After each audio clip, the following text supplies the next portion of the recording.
11ஆம் அதிகாரம். நான் கிறிஸ்துவை பின்பற்றுகிறது போல நீங்கள் என்னை பின்பற்றுகிறவர்களாயிருங்கள்.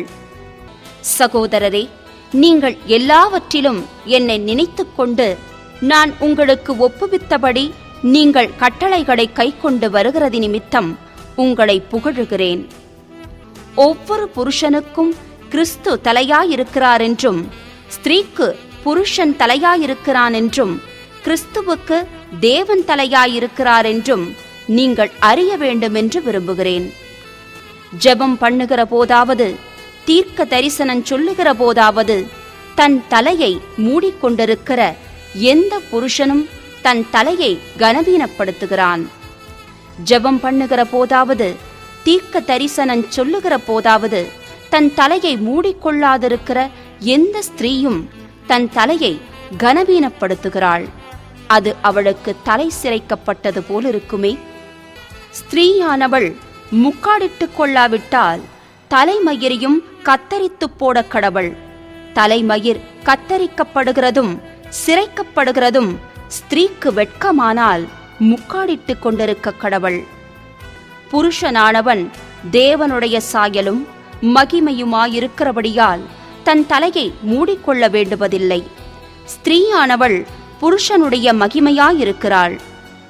புருஷன் ஸ்திரீயிலிருந்து தோன்றினவன் அல்ல, ஸ்திரீயே புருஷனிலிருந்து தோன்றினவள். புருஷன் ஸ்திரீக்காக சிருஷ்டிக்கப்பட்டவன் அல்ல, ஸ்திரீயே புருஷனுக்காக சிருஷ்டிக்கப்பட்டவள். ஆகையால் தூதர்களின் நிமித்தம் ஸ்திரீயானவள் தலையின் மேல் முக்காடிட்டு கொள்ள வேண்டும். ஆகிலும் கர்த்தருக்குள் ஸ்திரீ இல்லாமல் புருஷனும் இல்லை, புருஷனில்லாமல் ஸ்திரீயும் இல்லை. ஸ்திரீயானவள் புருஷனிலிருந்து தோன்றுகிறது போல புருஷனும் ஸ்திரீயினால் தோன்றுகிறான். சகலமும் தேவனால் உண்டாயிருக்கிறது. ஸ்திரீயானவள் தேவனை நோக்கி ஜெபம் பண்ணுகையில் தன் தலையை மூடிக்கொள்ளாமல் இருக்கிறது லட்சணமாயிருக்குமோ என்று உங்களுக்குள்ளே நிதானித்துக் கொள்ளுங்கள். புருஷன் மயிரை நீளமாய் வளர்க்கிறது அவனுக்கு கனவீனமாயிருக்கிறதென்றும், ஸ்திரீ தன் மயிரை நீளமாய் வளர்க்கிறது அவளுக்கு மகிமையாயிருக்கிறதென்றும் சுபாவமே உங்களுக்கு போதிக்கிறதில்லையா? தலைமயிர் அவளுக்கு முக்காடாக கொடுக்கப்பட்டிருக்கிறதே. ஆகிலும் ஒருவன் வாக்குவாதம் செய்ய மனதாயிருந்தால் எங்களுக்கும் தேவனுடைய சபைகளுக்கும் அப்படிப்பட்ட வழக்கமில்லை என்று அறிய கடவன். உங்களை புகழாமல் இதை குறித்து உங்களுக்கு கட்டளை கொடுக்கிறேன். நீங்கள் கூடி வருதல் நன்மைக்கேதுவாயிராமல் தீமைக்கேதுவாயிருக்கிறதே. முதலாவது, நீங்கள் சபையிலே கூடி வந்திருக்கும் போது உங்களில் பிரிவினைகள் உண்டென்று கேள்விப்படுகிறேன். அதில் சிலவற்றை நம்புகிறேன். உங்களில் உத்தமர்கள் இன்னார் என்று வெளியாகும்படிக்கு மார்க்க வேதங்களும் உங்களுக்குள்ளே உண்டாயிருக்க வேண்டியதே. நீங்கள் ஓரிடத்தில் கூடி வரும்போது அவனவன் தன் தன் சொந்த போஜனத்தை முந்திச் சாப்பிடுகிறான். ஒருவன் பசியாயிருக்கிறான், ஒருவன் வெறியாயிருக்கிறான். இப்படி செய்கிறது கர்த்தருடைய ராப்போஜனம் பண்ணுதல் அல்லவே. புசிக்கிறதற்கும் குடிக்கிறதற்கும் உங்களுக்கு வீடுகள் இல்லையா? தேவனுடைய சபையை அசட்டை பண்ணி இல்லாதவர்களை வெட்கப்படுத்துகிறீர்களா? உங்களுக்கு நான் என்ன சொல்லுவேன்? இதை குறித்து உங்களை புகழ்வேனோ? புகழேன். நான் உங்களுக்கு ஒப்புவித்ததை கர்த்தரிடத்தில் பெற்றுக்கொண்டேன். என்னவெனில், கர்த்தராகிய இயேசு தாம் காட்டிக் கொடுக்கப்பட்ட அன்று ராத்திரியிலே அப்பத்தை எடுத்து ஸ்தோத்திரம் பண்ணி அதை பிட்டு, நீங்கள் வாங்கி புசியுங்கள், இது உங்களுக்காக பிற்கப்படுகிற என்னுடைய சரீரமாயிருக்கிறது, என்னை நினைவு கூறும்படி இதை செய்யுங்கள் என்றார். போஜனம் பண்ணின பின்பு அவர் அந்தப்படியே பாத்திரத்தையும் எடுத்து, இந்த பாத்திரம் என் இரத்தத்தினாலாகிய புதிய உடன்படிக்கையாயிருக்கிறது. நீங்கள் இதை பானம் பண்ணும் போதெல்லாம் என்னை நினைவு கூறும்படி இதை செய்யுங்கள் என்றார். ஆகையால் நீங்கள் இந்த அப்பத்தை புசித்து இந்த பாத்திரத்தில் பானம் பண்ணும் போதெல்லாம் கர்த்தர் வருமளவும் அவருடைய மரணத்தை தெரிவிக்கிறீர்கள். இப்படி இருக்க, எவன் அபாத்திரமாய் கர்த்தருடைய அப்பத்தை புசித்து அவருடைய பாத்திரத்தில் பானம் பண்ணுகிறானோ அவன் கர்த்தருடைய சரீரத்தையும் இரத்தத்தையும் குறித்து குற்றமுள்ளவனாயிருப்பான். எந்த மனுஷனும் தன்னைத்தானே சோதித்தறிந்து இந்த அப்பத்தில் புசித்து இந்த பாத்திரத்தில் பானம் பண்ண கடவன். என்னத்தினாலெனில், அபாத்திரமாய் போஜன பானம் பண்ணுகிறவன் கர்த்தருடைய சரீரம் இன்னதென்று நிதானித்து அறியாததினால் தனக்கு ஆக்கினை தீர்ப்பு வரும்படி போஜன பானம் பண்ணுகிறான். இது நிமித்தம் உங்களில் அநேகர் பலவீனரும் வியாதியுள்ளவர்களுமாயிருக்கிறார்கள், அநேகர் நித்திரையும் அடைந்திருக்கிறார்கள். நம்மை நாமே நிதானித்து அறிந்தால் நாம் நியாயம் தீர்க்கப்படும். நாம் நியாயம் தீர்க்கப்படும் போது உலகத்தோடே ஆக்கினைக்குள்ளாக தீர்க்கப்படாதபடிக்கு கர்த்தராலே சிட்சிக்கப்படுகிறோம். ஆகையால் என் சகோதரரே, நீங்கள் போஜனம் பண்ண கூடி வரும்போது ஒருவருக்காக ஒருவர் காத்திருங்கள். நீங்கள் ஆக்கினைக்கேதுவாக கூடி வராதபடிக்கு ஒருவனுக்கு பசி இருந்தால் வீட்டிலே சாப்பிடக் கடவன். மற்ற காரியங்களை நான் வரும்போது திட்டம் பண்ணுவேன். 12ஆம் அதிகாரம். அன்றியும் சகோதரரே, ஆவிக்குரிய வரங்களை குறித்து நீங்கள் அறியாதிருக்க எனக்கு மனதில்லை. நீங்கள் அஞ்ஞானிகளாயிருந்தபோது ஏவப்பட்டபடியே ஊமையான விக்கிரகங்களிடத்தில் மனதை செலுத்தினீர்கள் என்று உங்களுக்கு தெரியுமே. ஆதலால் தேவனுடைய ஆவியினாலே பேசுகிற எவனும் இயேசுவை சபிக்கப்பட்டவனென்று சொல்ல மாட்டான் என்றும், பரிசுத்த ஆவியினாலே அன்றி இயேசுவை கர்த்தரென்று ஒருவனும் சொல்லக்கூடாதென்றும் உங்களுக்கு தெரிவிக்கிறேன். வரங்களில் வித்தியாசங்கள் உண்டு, ஆவியானவர் ஒருவரே. ஊழியங்களிலேயும் வித்தியாசங்கள் உண்டு, கர்த்தர் ஒருவரே. கிரியைகளிலேயும் வித்தியாசங்கள் உண்டு, எல்லாருக்குள்ளும் எல்லாவற்றையும் நடப்பிக்கிற தேவன் ஒருவரே. ஆவியினுடைய அனுக்கிரகம் அவனவனுடைய பிரயோஜனத்திற்கென்று அளிக்கப்பட்டிருக்கிறது. எப்படியெனில், ஒருவனுக்கு ஆவியினாலே ஞானத்தை போதிக்கும் வசனமும், வேறொருவனுக்கு அந்த ஆவியினாலேயே அறிவை உணர்த்தும் வசனமும், வேறொருவனுக்கு அந்த ஆவியினாலேயே விசுவாசமும், வேறொருவனுக்கு அந்த ஆவியினாலேயே குணமாக்கும் வரங்களும், வேறொருவனுக்கு அற்புதங்களை செய்யும் சக்தியும், வேறொருவனுக்கு தீர்க்க தரிசனம் உரைத்தலும், வேறொருவனுக்கு ஆவிகளை பகுத்தறிதலும், வேறொருவனுக்கு பற்பல பாஷைகளை பேசுதலும், வேறொருவனுக்கு பாஷைகளை வியாக்கியானம் பண்ணுதலும் அளிக்கப்படுகிறது. இவைகளையெல்லாம் அந்த ஒரே ஆவியானவர் நடப்பித்து தமது சித்தத்தின்படியே அவனவனுக்கு பகிர்ந்து கொடுக்கிறார். எப்படியெனில், சரீரம் ஒன்று, அதற்கு அவயவங்கள் அநேகம். ஒரே சரீரத்தின் அவயவங்களெல்லாம் அநேகமாயிருந்தும் சரீரம் ஒன்றாகவே இருக்கிறது. அந்த பிரகாரமாக கிறிஸ்துவும் இருக்கிறார். நாம் யூதராயினும் கிரேக்கராயினும் அடிமைகளாயினும் சுயாதீனராயினும் எல்லாரும் ஒரே ஆவியினாலே ஒரே சரீரத்திற்குள்ளாக ஞானஸ்நானம் பண்ணப்பட்டு எல்லாரும் ஒரே ஆவிக்குள்ளாகவே தாகம் தீர்க்கப்பட்டோம். சரீரமும் ஒரே அவயவமாயிராமல் அநேக அவயவங்களாயிருக்கிறது. காலானது நான் கையாயிராதபடியினாலே நான் சரீரத்தின் அவயவமல்லவென்றால் அதனாலே அது சரீரத்தின் அவயவமாயிராதோ? காதானது நான் கண்ணாயிராதபடியினாலே நான் சரீரத்தின் அவயவமல்லவென்றால் அதனாலே அது சரீரத்தின் அவயவமாயிராதோ? சரீரம் முழுவதும் கண்ணானால் செவி எங்கே? அது முழுவதும் செவியானால் மோப்பம் எங்கே?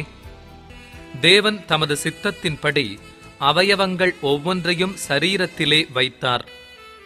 அவையெல்லாம் ஒரே அவயவமாயிருந்தால் சரீரம் எங்கே? அவயவங்கள் அநேகமாயிருந்தும் சரீரம் ஒன்றே. கண்ணானது கையை பார்த்து, நீ எனக்கு வேண்டுவதில்லை என்றும், தலையானது கால்களை நோக்கி நீங்கள் எனக்கு வேண்டுவதில்லை என்றும் சொல்லக்கூடாது. சரீர அவயவங்களில் பலவீனமுள்ளவைகளாய் காணப்படுகிறவைகளே மிகவும் வேண்டியவைகளாய் இருக்கிறது. மேலும் சரீர அவயவங்களில் கனவீனமாய் காணப்படுகிறவைகளுக்கே அதிக கனத்தை கொடுக்கிறோம். நம்மில் லட்சணமில்லாதவைகளே அதிக அலங்காரம் பெறும். நம்மில் லட்சணமுள்ளவைகளுக்கு அலங்கரிப்பு வேண்டியதில்லை. சரீரத்திலே பிரிவினை உண்டாயிராமல் அவயவங்கள் ஒன்றை குறித்து ஒன்று கவலையாய் இருக்கும் படிக்கு தேவன் கனத்தில் குறைவுள்ளதற்கு அதிக கனத்தை கொடுத்து இப்படி சரீரத்தை அமைத்திருக்கிறார். ஆதலால் ஒரு அவயவம் பாடுபட்டால் எல்லா அவயவங்களும் கூட பாடுபடும். ஒரு அவயவம் மகிமைப்பட்டால் எல்லா அவயவங்களும் கூட சந்தோஷப்படும். நீங்களே கிறிஸ்துவின் சரீரமாயும் தனித்தனியே அவயவங்களுமாயும் இருக்கிறீர்கள். தேவனானவர் சபையிலே முதலாவது அப்போஸ்தலரையும், இரண்டாவது தீர்க்கதரிசிகளையும், மூன்றாவது போதகர்களையும், பின்பு அற்புதங்களையும், பின்பு குணமாக்கும் வரங்களையும், ஊழியங்களையும், ஆளுகைகளையும், பலவித பாஷைகளையும் ஏற்படுத்தினார். எல்லாரும் அப்போஸ்தலர்களா? எல்லாரும் தீர்க்கதரிசிகளா? எல்லாரும் போதகர்களா? எல்லாரும் அற்புதங்களை செய்கிறவர்களா? எல்லாரும் குணமாக்கும் வரங்களுடையவர்களா? எல்லாரும் அந்நிய பாஷைகளை பேசுகிறார்களா? எல்லாரும் வியாக்கியானம் பண்ணுகிறார்களா? இப்படி இருக்க முக்கியமான வரங்களை நாடுங்கள். இன்னும் அதிக மேன்மையான வழியையும் உங்களுக்கு காண்பிக்கிறேன். 13ஆம் அதிகாரம். நான் மனுஷர் பாஷைகளையும் தூதர் பாஷைகளையும் பேசினாலும் அன்பு எனக்கிராவிட்டால் சத்தமிடுகிற வெண்கலம் போலவும் ஓசையிடுகிற கைத்தாளம் போலவும் இருப்பேன். நான் தீர்க்க தரிசன வரத்தை உடையவனாயிருந்து சகல இரகசியங்களையும் சகல அறிவையும் அறிந்தாலும் மலைகளை பேர்க்கத்தக்கதாக சகல விசுவாசமுள்ளவனாயிருந்தாலும் அன்பு எனக்கிராவிட்டால் நான் ஒன்றுமில்லை. எனக்கு உண்டான யாவற்றையும் நான் அன்னதானம் பண்ணினாலும் என் சரீரத்தை சுட்டெரிக்கப்படுவதற்கு கொடுத்தாலும் அன்பு எனக்கிராவிட்டால் எனக்கு பிரயோஜனம் ஒன்றுமில்லை. அன்பு நீடிய சாந்தமும் தயவும் உள்ளது. அன்புக்கு பொறாமையில்லை. அன்பு தன்னை புகழாது, இருமாப்பாயிராது, அயோக்கியமானதைச் செய்யாது, தற்பொழிவை நாடாது, சினமடையாது, தீங்கு நினையாது, அநியாயத்தில் சந்தோஷப்படாமல் சத்தியத்தில் சந்தோஷப்படும். சகலத்தையும் தாங்கும், சகலத்தையும் விசுவாசிக்கும், சகலத்தையும் நம்பும், சகலத்தையும் சகிக்கும். அன்பு ஒரு காலும் ஒழியாது. தீர்க்க தரிசனங்களானாலும் ஒழிந்து போம், அந்நிய பாஷைகளானாலும் ஓய்ந்து போம், அறிவானாலும் ஒழிந்து போம். நம்முடைய அறிவு குறைவுள்ளது, நாம் தீர்க்க தரிசனம் சொல்லுதலும் குறைவுள்ளது. நிறைவானது வரும்போது குறைவானது ஒழிந்து போம். நான் குழந்தையாயிருந்தபோது குழந்தையைப் போல பேசினேன், குழந்தையைப் போல சிந்தித்தேன், குழந்தையைப் போல யோசித்தேன். நான் புருஷனான போதோ குழந்தைக்கேற்றவைகளை ஒழித்துவிட்டேன். இப்பொழுது கண்ணாடியிலே நிழலாட்டமாய் பார்க்கிறோம், அப்பொழுது முகமுகமாய் பார்ப்போம். இப்பொழுது நான் குறைந்த அறிவுள்ளவன், அப்பொழுது நான் அறியப்பட்டிருக்கிறபடியே அறிந்து கொள்ளுவேன். இப்பொழுது விசுவாசம், நம்பிக்கை, அன்பு இம்மூன்றும் நிலைத்திருக்கிறது. இவைகளில் அன்பே பெரியது. 14ஆம் அதிகாரம். அன்பை நாடுங்கள், ஞான வரங்களையும் விரும்புங்கள், விசேஷமாய் தீர்க்க தரிசன வரத்தை விரும்புங்கள். ஏனெனில் அந்நிய பாஷையில் பேசுகிறவன் ஆவியினாலே இரகசியங்களை பேசினாலும் அவன் பேசுகிறதை ஒருவனும் அறியாதிருக்கிறபடியினாலே அவன் மனுஷரிடத்தில் பேசாமல் தேவனிடத்தில் பேசுகிறான். தீர்க்க தரிசனம் சொல்லுகிறவனோ மனுஷருக்கு பக்தி விருத்தியும் புத்தியும் ஆறுதலும் உண்டாகத்தக்கதாக பேசுகிறான். அந்நிய பாஷையில் பேசுகிறவன் தனக்கே பக்தி விருத்தி உண்டாக பேசுகிறான். தீர்க்க தரிசனம் சொல்லுகிறவனோ சபைக்கு பக்தி விருத்தி உண்டாக பேசுகிறான். நீங்கள் எல்லாரும் அந்நிய பாஷைகளை பேசும்படி விரும்புகிறேன். ஆகிலும் அந்நிய பாஷைகளில் பேசுகிறவன் சபைக்கு பக்தி விருத்தி உண்டாகும் படிக்கு அர்த்தத்தையும் சொல்லாவிட்டால் தீர்க்க தரிசனம் சொல்லுகிறவன் அவனிலும் மேன்மையுள்ளவன். ஆதலால் நீங்கள் தீர்க்க தரிசனம் சொல்லுகிறவர்களாக வேண்டுமென்று அதிகமாய் விரும்புகிறேன்.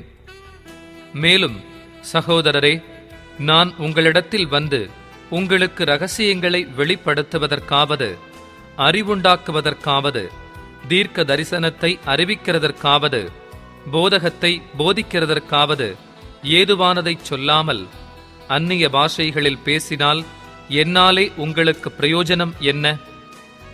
அப்படியே புல்லாங்குழல், சுரமண்டலம் முதலாகிய சத்தமிடுகிற உயிரில்லாத வாத்தியங்கள் தொனிகளில் வித்தியாசம் காட்டாவிட்டால், குழலாலே ஊதப்படுகிறதும் சுரமண்டலத்தாலே வாசிக்கப்படுகிறதும் இன்னதென்று எப்படி தெரியும்?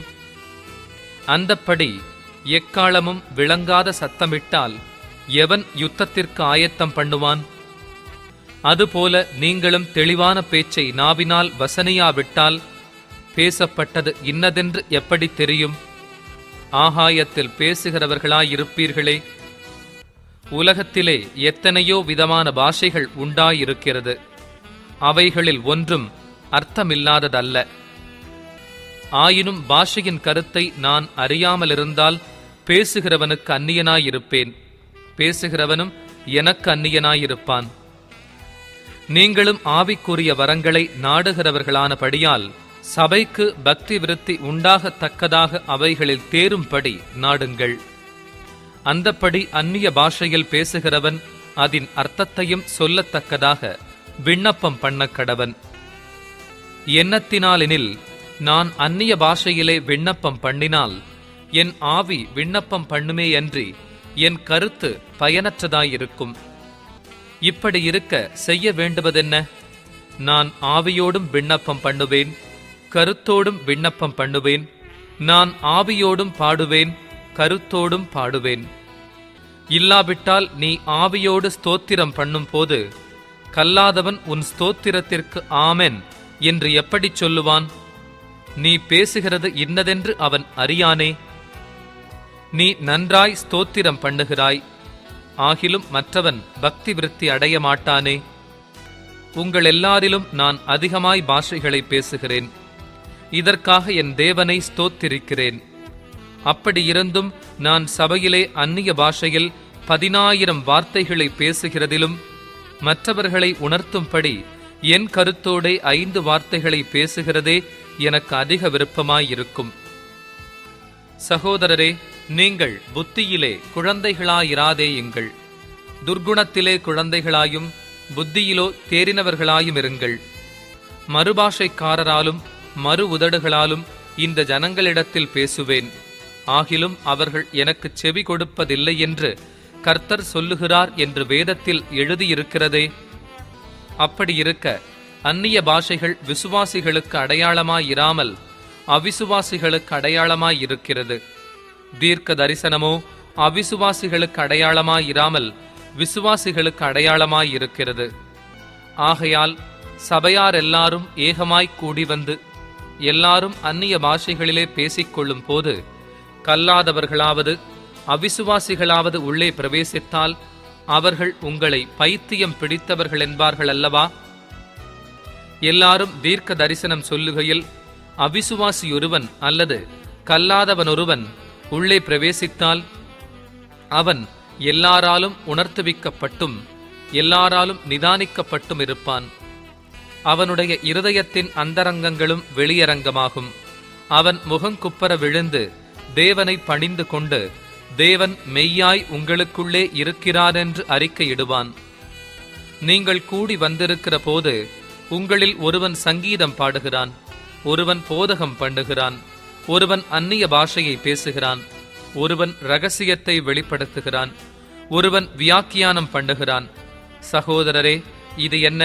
சகலமும் பக்தி விருத்திக்கேதுவாகச் செய்யப்பட கடவது. யாராவது அந்நிய பாஷையிலே பேசுகிறதுண்டானால் அது 2 பேர் மட்டில் அல்லது மிஞ்சினால் 3 பேர் மட்டில் அடங்கவும், அவர்கள் ஒவ்வொருவராய் பேசவும், ஒருவன் அர்த்தத்தைச் சொல்லவும் வேண்டும். அர்த்தம் சொல்லுகிறவன் இல்லாவிட்டால் சபையிலே பேசாமல் தனக்கும் தேவனுக்கும் தெரிய பேசக் கடவன். தீர்க்கதரிசிகள் 2 பேராவது 3 பேராவது பேசலாம், மற்றவர்கள் நிதானிக்க கடவர்கள். அங்கே உட்கார்ந்திருக்கிற மற்றொருவனுக்கு ஏதாகிலும் வெளிப்படுத்தப்பட்டால் முந்தி பேசினவன் பேசாமல் இருக்க கடவன். எல்லாரும் கற்கிறதற்கும் எல்லாரும் தேறுகிறதற்கும் நீங்கள் அனைவரும் ஒவ்வொருவராக தீர்க்க தரிசனம் சொல்லலாம். தீர்க்க தரிசிகளுடைய ஆவிகள் தீர்க்க தரிசிகளுக்கு அடங்கி இருக்கிறதே. தேவன் கலகத்திற்கு தேவனாயிராமல் சமாதானத்திற்கு தேவனாயிருக்கிறார். பரிசுத்தவான்களுடைய சபைகள் எல்லாவற்றிலேயும் அப்படியே இருக்கிறது. சபைகளில் உங்கள் ஸ்திரீகள் பேசாமல் இருக்க கடவர்கள். பேசும்படிக்கு அவர்களுக்கு உத்தரவில்லை, அவர்கள் அமர்ந்திருக்க வேண்டும். வேதமும் அப்படியே சொல்லுகிறது. அவர்கள் ஒரு காரியத்தை கற்றுக்கொள்ள விரும்பினால் வீட்டிலே தங்கள் புருஷரிடத்தில் விசாரிக்க கடவர்கள். ஸ்திரீகள் சபையிலே பேசுகிறது அயோக்கியமாயிருக்குமே. தேவ வசனம் உங்களிடத்திருந்தா புறப்பட்டது? அது உங்களிடத்துக்கு மாத்திரமா வந்தது? ஒருவன் தன்னை தீர்க்கதரிசி என்றாவது ஆவியை பெற்றவன் என்றாவது எண்ணினால், நான் உங்களுக்கு எழுதுகிறவைகள் கர்த்தருடைய கற்பனைகள் என்று அவன் ஒத்துக்கொள்ள கடவன். ஒருவன் அறியாதவனாயிருந்தால் அவன் அறியாதவனாயிருக்கட்டும். இப்படி இருக்க சகோதரரே, தீர்க்க தரிசனம் சொல்ல நாடுங்கள். அந்நிய பாஷைகளை பேசுகிறதற்கும் தடை பண்ணாதிருங்கள். சகலமும் நல்லொழுக்கமாயும் கிரமமாயும் செய்யப்பட கடவது.